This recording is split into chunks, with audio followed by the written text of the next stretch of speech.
Que la paix du Seigneur soit avec vous. Amen. Que la paix du Seigneur soit avec vous. C'est toujours un plaisir pour moi d'être en votre présence ici à l'église La Mission, pour venir en mission. Le plaisir est d'autant plus grand que j'en profite pour rencontrer mon collègue, mon ami, quelqu'un avec qui on prie, quelqu'un qui m'a appris à manger beaucoup de crêpes. Mais ça fait des années que ces crêpes me manquent. Nous allons prier Dieu pour lui pour que la saison des crêpes revienne. Nous voyons que la saison des enfants ont embarqué. Donc depuis lors, les crêpes commencent à devenir de moins en moins nombreuses. Donc nous demandons à Dieu de faire en sorte que les enfants grandissent. J'ai remarqué Noémie Licia qui a grandi tellement vite.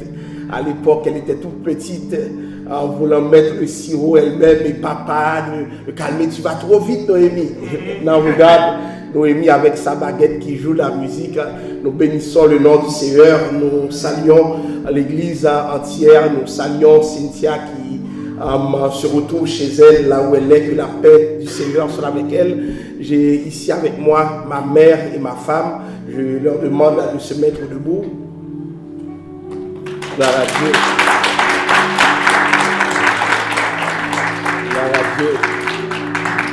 Gloire à Dieu. Donc, c'est moi qui gère les deux. Donc, nous remercions le Seigneur de leur présence ici et nous espérons que nous allons avoir du bon temps ensemble dans la parole du Seigneur. Donc, je vais vous demander pendant quelques instants d'ouvrir avec moi vos Bibles dans le livre d'Ézéchiel, le chapitre 47. Nous lirons du verset 3 au verset 5. Ézéchiel 47, verset 3 à 5. Lorsque l'homme s'avança vers l'Orient, il avait dans la main un cordeau et il mesura 1000 coudées. Il me fit traverser l'eau et j'avais l'eau jusqu'aux chevilles. Il mesura encore 1000 coudées et me fit traverser l'eau et j'avais de l'eau jusqu'aux genoux. Il mesura encore 1000 coudées et me fit traverser l'eau et j'avais de l'eau jusqu'aux reins. Il mesura encore 1000 coudées. C'était un torrent que je ne pouvais traverser car l'eau était si profonde. Il fallait y nager. C'était un torrent qu'on ne pouvait traverser. Passons à un autre niveau. C'est ce thème qu'il m'a été demandé de débattre avec vous et nous espérons que le Seigneur mettra les paroles qu'il faut pour vous édifier ce matin à travers notre prédication. Alors, passer à un autre niveau ou à une autre dimension, si vous voulez, requiert toujours un certain déplacement. Et souvent, ce n'est même pas un déplacement, c'est un dépassement. Parce que dépasser certains niveaux demande souvent de se dépasser soi-même. Parce que souvent, l'obstacle au changement de dimension se trouve en nous. L'être humain pense toujours en fonction de l'environnement qu'il maîtrise.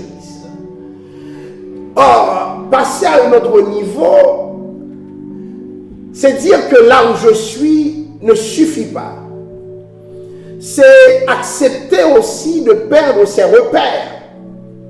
Alors qu'on s'est déjà habitué, on s'est déjà accoutumé.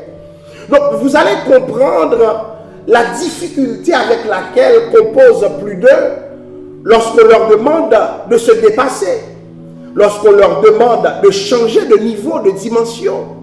Et même dans le monde spirituel, changer de dimension, ce n'est pas quelque chose de simple. Il y a des routines qu'on a apprises. Il y a des choses qu'on a connues d'avance. Et maintenant, on nous demande d'aller vers une autre étape qui souvent, tout en étant la continuité de la première étape, la contredit aussi. Et nous allons le voir aujourd'hui. Je me rappelle, lorsque j'étais en primaire, On commençait avec les divisions sans virgule. Et puis un bon jour, on a mis une virgule. Je me disais, mais qu'est-ce que ça peut vouloir dire? Je me rappelle, ça me faisait réfléchir. C'est un examen qu'on nous a donné par inadvertance. Et puis, c'était même pas pour la salle. Moi, à un moment donné, j'ai mis la virgule où il le fallait, mais sans le comprendre. Et puis, on voulait annuler l'examen. Mais on a dit, il y a quelqu'un qui a tout trouvé, comment on peut annuler l'examen?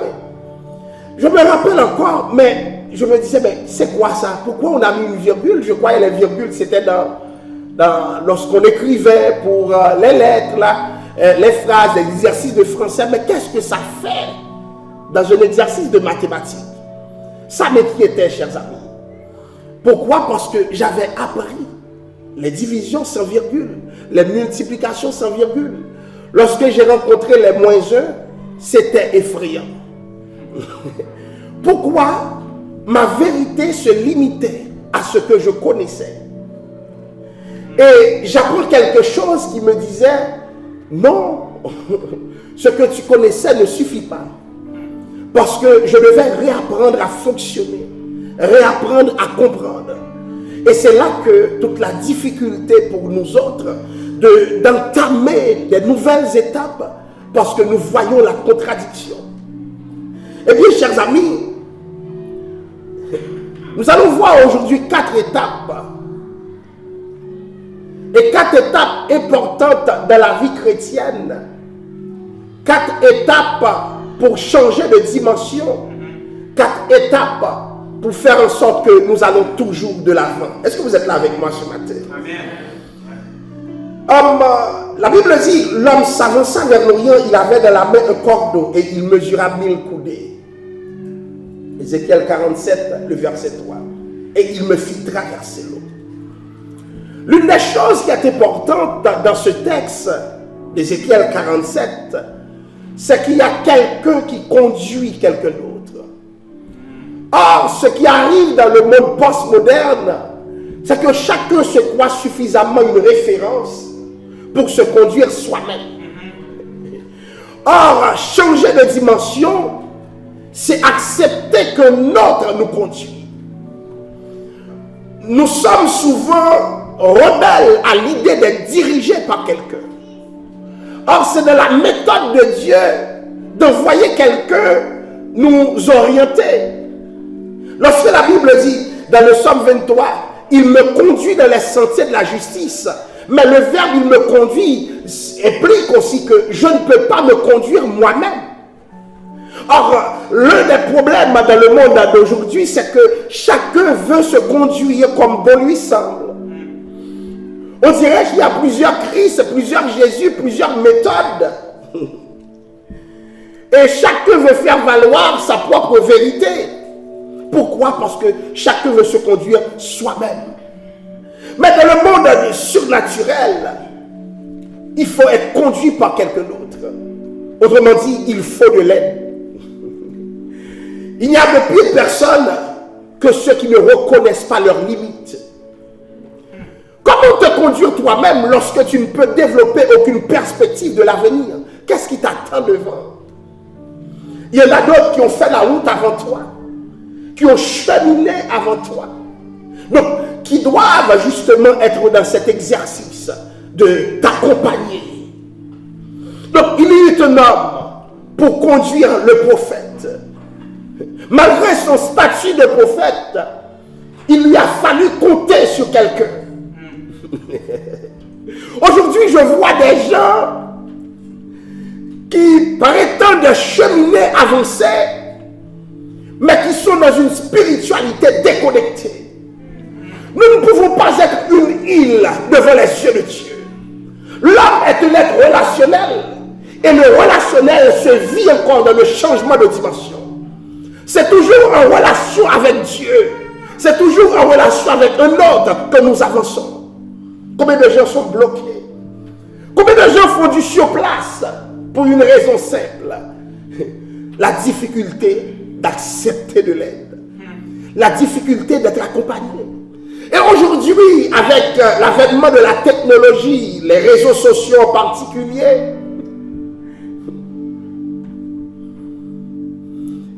le cas est pire. On s'en va sur chaque culte en ligne et on avance dans son cheminement spirituel, mais sans théologie organisée, sans une bonne digestion spirituelle, parce qu'on n'est pas conduit. Être conduit par quelqu'un, ce n'est pas juste regarder un culte. C'est toute une relation qui se négocie. Remarquez bien, l'homme va mesurer 1000 coudées. C'est-à-dire quand tu commences, il y a une étape que tu ne peux pas franchir tout seul. Je connais tes limites, qui sont les limites de ceux qui ont commencé avant toi. Il te faut 1000 coudées. Puisque c'est dans ta cheville, tu penses pouvoir aller plus loin si c'était toi qui te dirigeais. Mais dans l'évangile, il n'y a pas de génération spontanée. C'est toujours étape par étape. Tu ne peux pas arriver un jour et prétendre franchir toute la route. Il te faut accepter le rite imposé par Dieu. Amen. Alléluia. Donc la mesure, c'est 1000 coudées dans l'océan, dans l'eau. L'eau symbole de la grâce de Dieu. C'est-à-dire, la grâce se déploie, mais dans une certaine mesure. Tu ne peux pas dépasser cette grâce de 1000 coudées. Parce que c'est tes chevilles seulement qui sont là. Alors, combien de gens ont mal cheminé? Pourquoi? Parce qu'ils n'ont pas eu d'accompagnement pour rythmer leur parcours. J'ai vu des gens à peine commencer qui se voient déjà finir.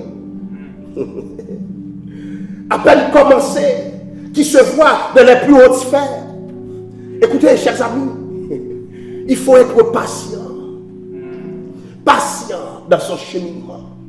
Plusieurs sont égarés aujourd'hui. Ils avaient un zèle dévorant, mais ils n'ont pas accepté le rythme de Dieu. Dieu a un rythme pour toi. Dieu a mesuré les 1000 coudées de ta vie pour cette étape. Beaucoup de gens peuvent vouloir te presser pour aller plus loin, mais attention, prends ton temps dans ton 1000 coudées. Parce que Dieu vit dans l'éternité et par définition, Dieu ne peut pas être pressuré par le temps. Le problème aujourd'hui, c'est que le rythme de Dieu n'est pas notre rythme. Il nous faut concilier les rythmes. Est-ce que la manière dont tu chemines, peut-être que tout le monde respecte, est aussi la manière dont Dieu veut que tu chemines? Alléluia. Est-ce que la manière dont tu progresses vient, comment dirais-je, est approuvée par Dieu? Parce que souvent nous progressons, mais c'est un progrès pour aller reculer plus tard. J'ai vu des gens arriver très haut et descendre très bas parce qu'ils n'ont pas connu le rythme de Dieu. Il faut quelqu'un pour mesurer les 1000 coudées de ta vie, les 1000 coudées de ta trajectoire. Et il faut de l'humilité pour admettre ce n'est pas toi qui te conduis. Amen. Ce n'est pas toi. Tu peux être plus intelligent, tu peux être plus fort, plus connaisseur. Mais dans ce cheminement, tu ne peux pas aller par toi-même. Et ce qui est, tu as beau être prophète, être même la bouche de Dieu, mais de cette progression surnaturelle, tu ne peux pas aller par toi-même. Sois sage, laisse un homme te diriger. Et cet homme va mesurer 1000 coudées pour toi. C'est la distance que tu peux parcourir. Alors, 1000 coudées, c'est de l'eau jusqu'aux pieds. Ça réfère aux ailes, la première étape de l'évangile. Et qu'est-ce qui s'est passé, chers amis? Ce que la pandémie a montré, alléluia, c'est qu'il en est qui n'étaient même pas prêts pour les premières 1000 coudées. Parce que la pandémie a montré qu'ils n'étaient pas scellés. Ils ne sont pas capables de cheminer. Ils ne sont pas capables de marcher, chers amis. Parce que rien qu'une circonstance, disons, inédite, une situation inédite vient de s'installer. Et qu'est-ce qui se passe aujourd'hui? Beaucoup de gens ont abandonné la foi. Beaucoup de gens ne sont plus convertis encore. Beaucoup de gens ont laissé tomber. Pourquoi? Parce que même pour les 1000 coudées, ils n'étaient pas prêts. Faites attention. La première étape, c'est le zèle. Ta persévérance. Si tu n'es pas capable de persévérer, c'est la base de l'évangile. Tu ne peux pas aller plus loin. Persévérer dans l'enseignement de la parole. Persévérer dans la communauté fraternelle. Si tu ne peux pas persévérer, tu ne peux pas aller plus loin. Voyez-vous? Et lorsque cet homme a fini de traverser cette étape, qu'est-ce que Dieu va faire? Dieu va lui imposer une nouvelle. Il mesura encore 1000 coudées et me fit traverser l'eau. Intéressant. Ce n'est jamais lui qui traverse lui-même, mais c'est quelqu'un qui le fait traverser l'eau. Alléluia. Vous savez, beaucoup d'entre nous, nous serions découragés. Le découragement vient tant de l'intérieur que de l'extérieur. Mais il y a quelqu'un qui nous fait traverser. Est-ce qu'il y a quelqu'un qui réalise que Dieu est à ses côtés? Yes, pendant tout son cheminement. Combien de fois, chers amis, nous avons compris que nous n'étions pas seuls? Il y a des gens qui ne s'expliquent pas nos progrès. Mais Dieu est avec nous. Et c'est Dieu qui nous fait traverser. Parce que là où tu traverses, beaucoup ont déjà laissé leur peau. Là où tu traverses, beaucoup ont déjà abandonné. Mais Dieu te fait traverser. Et le texte dit si bien, il me fit traverser. Alléluia. Chers amis, notre persévérance ne vient pas de nous. Notre persévérance, c'est l'expression de la grâce de Dieu en nous, qui forme notre caractère, ou en toutes circonstances, que nous comprenions, que nous ne comprenions pas, nous persévérons. Yes. Amen. Alléluia. Y a-t-il quelqu'un qui aime la persévérance aujourd'hui? Amen. Y a-t-il quelqu'un qui vit sa persévérance? À un moment donné, alléluia, celui qui mesure a dit, t'as passé le test. T'as passé le test et maintenant on va regarder. T'as passé le test. Maintenant, je vais mesurer 1000 coudées. C'est la dimension des genoux. Il y en a qui sont à l'église, qui persévèrent quand même. Vous les voyez dans toutes les activités, mais qui n'ont pas encore franchi cette étape. Parce que la mesure en rapport avec les genoux renseigne sur la dimension de la prière. Parce que tu peux diriger, enseigner, faire tout à l'église et ne pas être quelqu'un qui prie Dieu. Ces gens ne manquent pas. Tu n'as pas de temps pour Dieu. Qu'est-ce que tu fais de tes 24 heures?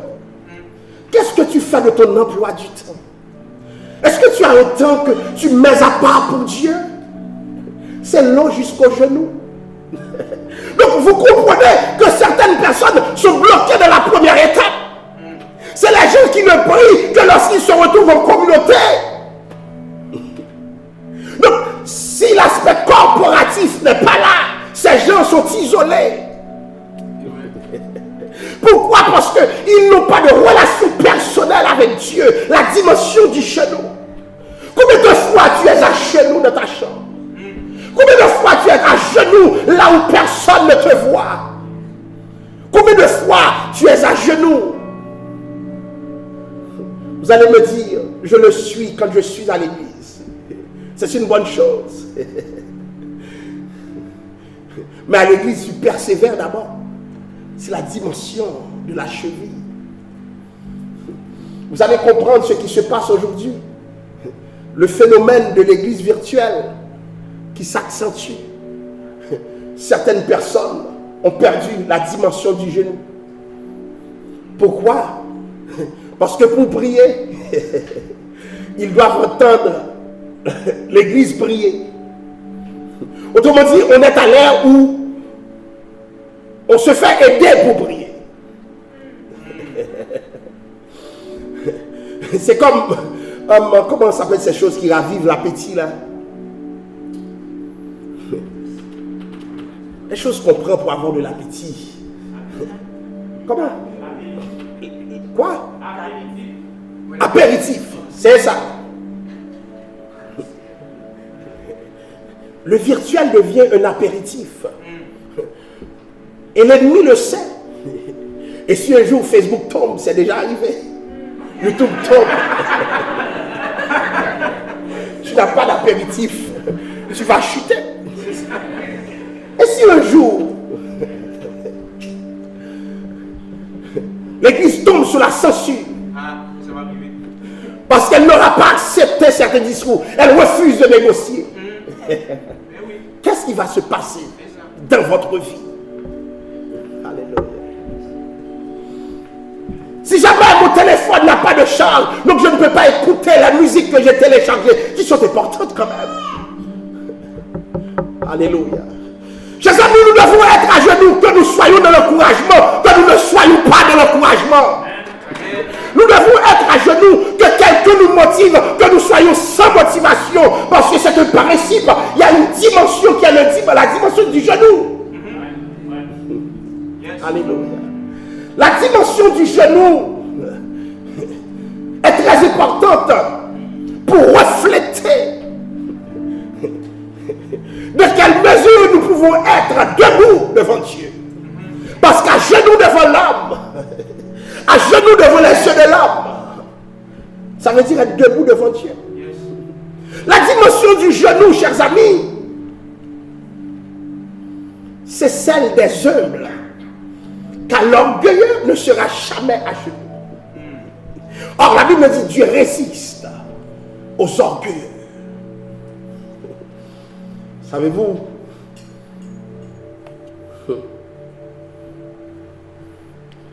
nous vivons dans un temps de repentance.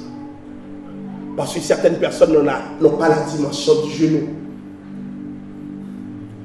Si je faisais une enquête à l'église, je demandais à tout un chacun, depuis combien de temps vous avez prié? Certains me répondraient, dimanche dernier, parce qu'il y avait culte. Ou du moins, ce matin pendant le service. Parce que les genoux ne sont pas au rendez-vous. Mais qu'est-ce qu'une église qui n'a pas traversé la dimension du genou? Qu'est-ce qu'une église qui n'a pas fait l'expérience du genou? Alléluia. Qu'est-ce qu'un leader qui n'a pas fait l'expérience du genou? L'eau jusqu'au genou veut dire que tu es encore debout. Il te faut de l'eau jusqu'au genou. Combien de personnes s'engageront dans la prière ce matin? Amen. Combien de personnes s'engageront aussi dans la prière personnelle ce matin? Amen. Avec ou sans apéritif? Combien d'entre nous s'engageront dans la prière? Alors, il mesura comme il coulait me fit traverser. Et j'avais de l'eau jusqu'au rein. Souvent, nous pensons avoir fini. Et pourtant Dieu dit, non, non, non, non. Il faut aller encore plus loin. Et c'est là que le prophète a vu de l'eau jusque dans ses reins. Les reins, c'est la dimension de la vérité, de la force. Avez-vous des reins solides? Encore, je reviens à la pandémie qui nous permet d'apprécier la trajectoire, l'itinéraire de certains chrétiens. Il en est qui chutent parce qu'ils sont déçus. Les reins n'étaient pas bien scellés. Quand tu auras s'intérêt, tu comprendras que ce n'est pas parce que quelqu'un t'a dit quelque chose qui te dérange que tu dois abandonner l'évangile. Il en a qui abandonnent l'évangile pour un appel qu'ils n'ont pas reçu.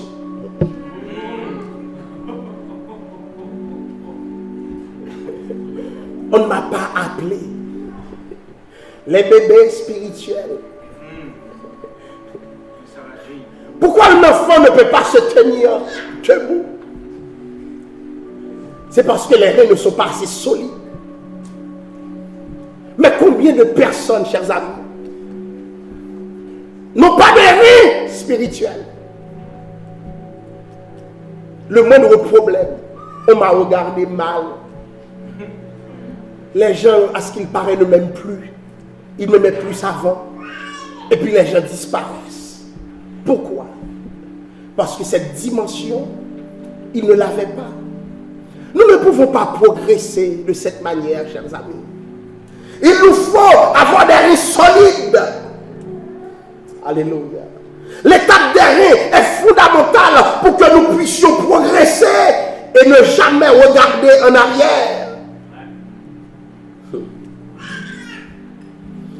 L'étape des reins est importante pour que nous ne trahissions pas la cause. Certains ont trahi. Les reins ne sont pas solides. L'étape des reins est importante parce que dans la vie chrétienne, nous devons nous battre contre la chute. Et quand je parle de chute, malheureusement, nous pensons que les gens chutent seulement quand ils vont à l'extérieur. Il y a aussi la chute de l'intérieur. Lorsque tu étais dans un pic et que maintenant tu descends, tu connais une chute. Et combien d'entre nous avons connu des chutes? Des chutes. Et le problème, ce n'est pas tant la chute, puisque la vie chrétienne est faite de haut et de bas. Le problème, c'est lorsqu'on chute et qu'on n'arrive plus à se relever. Le problème, ce n'est pas que tu as fait une erreur. Tout le monde en fait. Mais le problème, c'est lorsque tu restes dans l'erreur. Il faut aller de l'avant.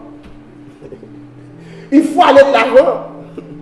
Vous allez comprendre, chers amis, dans toutes ces étapes, que l'objectif n'a jamais été de rester en arrière, mais c'est d'aller encore plus loin. Donc, les chevilles, les genoux, les reins, et finalement, un dernier niveau, il mesura encore 1000 coudées. C'était un torrent que je ne pouvais traverser. Et c'est là la plénitude de la grâce de Dieu. À un moment donné, ce n'est plus tes reins, ce n'est plus tes genoux, ce n'est plus tes chevilles. Alléluia. C'est une question de nage, c'est tout le corps qui doit s'activer. Parce que la grâce est là dans sa plénitude.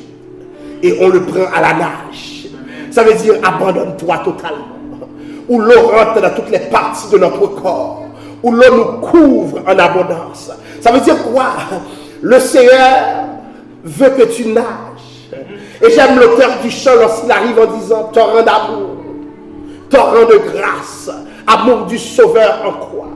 À ce grand fleuve qui passe, je m'abandonne et je crois. À un moment donné, chers amis, Dieu ne veut plus que si une partie de ton corps ne soit pas concernée par ce qu'il est en train de faire. Il faut nager.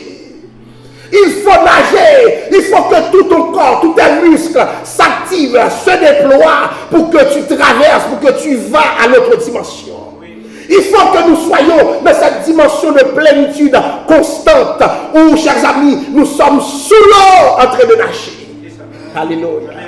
Où les problèmes de ce monde ne nous préoccupent plus. Où les aléas de ce monde ne nous frappent plus parce que nous sommes en train de nager. À ce moment, nous comprenons, nous ne dépendons pas des circonstances, des événements, même de ce que nous regardons, mais pleinement de Dieu, parce que nous sommes dans un océan de grâce.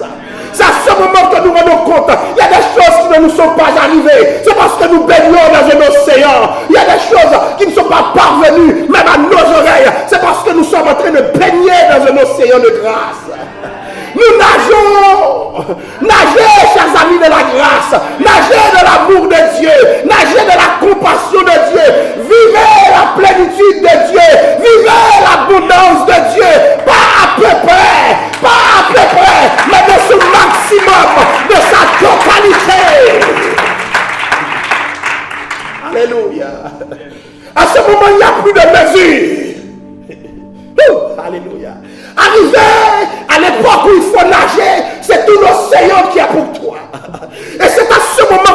compte que Dieu est l'expression de l'infini. Alléluia. Peut-être, pasteur, tu vois cette petite salle, mais si tu es dans l'océan de grâce, tu vois c'est beaucoup de choses. Tu vois les anges de Dieu, tu vois l'armée de Dieu, tu vois beaucoup de personnes là, la Trinité céleste remplir l'espace parce que tu nages. Amen. Alléluia. C'est à ce moment que tu te rends compte, rien n'est petit avec Dieu. Mais Dieu commence par les petites choses pour confondre le monde. Alléluia. Est-ce que vous réalisez que rien n'est petit avec Dieu? Rien n'est petit avec Dieu. Ça commence toujours tout bas, insignifiant. Alléluia. Qui dirait que la cheville était importante pour aller nager plus tard? Qui l'aurait dit? Et au moment de la nage, l'homme dit, c'est temps qu'on ne pouvait traverser. Alléluia. Alléluia. Glory to God. Il n'y a pas lieu de traverser. C'est là qu'on vit. On ne traverse pas la grâce. Parce qu'après la grâce, c'est encore la grâce. Après la grâce, après une grâce, c'est une autre grâce.